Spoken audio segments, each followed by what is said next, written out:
그때부터 나는 회사에 올인했던 나의 삶을 바꾸기로 결심했다.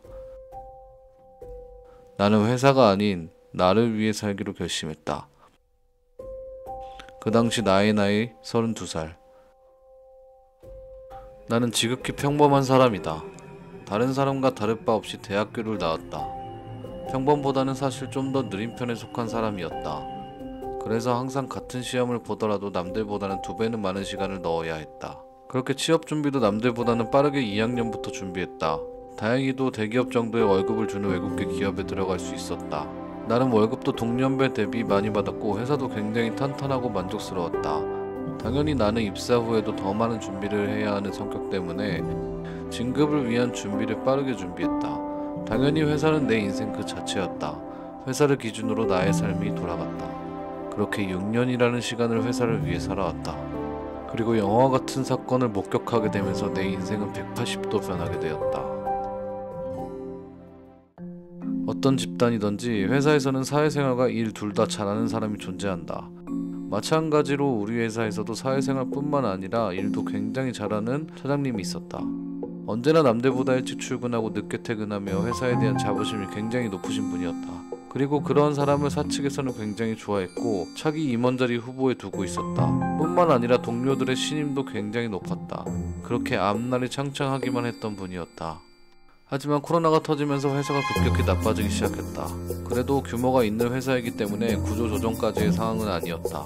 그리고 그 차장님은 그 시기에 아주 작은 프로젝트를 진행하고 있었다.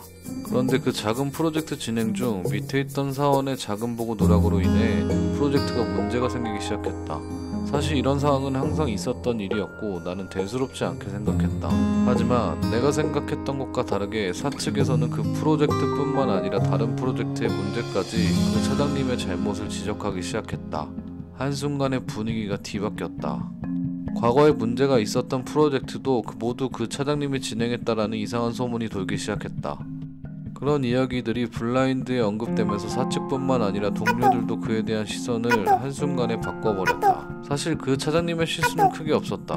단지 자신이 관리하는 직원의 사소한 실수가 있었을 뿐이다. 그리고 그런 실수는 언제나 일어나는 일이었다. 결국 그 차장님은 관리직에서 물러나 창고를 관리하게 되었다. 그의 나이 40대 중반이었다. 나는 이런 상황이 영화 같은 데에서나 일어나는 일이라고 생각했었다. 한순간에 사람을 쓸모없는 사람으로 만드는 것을 봤다. 사측이야 그렇다 쳐도 더 무서운 건 동료들의 시선이었다. 소문이 돌면서 없는 이야기까지 거들먹거리고 블라인드에 올리면서 속된 말로 사람 취급을 안 하는 것을 보았다. 나는 굉장히 불안했고 공포스러웠다. 왜냐, 저게 내 미래가 될 수 있겠다라는 생각이 들었다. 내가 만약 저 상황이라면 나는 무엇을 할 것인가? 이직 준비를 해야 하는 건가? 아니면 한 번도 해보지 않았던 장사? 사업을 해야 하나? 이 질문들의 대답을 할 수 없었다. 회사 밖에서 요구하는 능력을 가지고 있지 않았다. 그때부터 나는 회사에 올인했던 나의 삶을 바꾸기로 결심했다. 나는 회사가 아닌 나를 위해 살기로 결심했다. 그 당시 나의 나이 32살. 그렇다면 나는 퇴사를 하는 게 맞을까?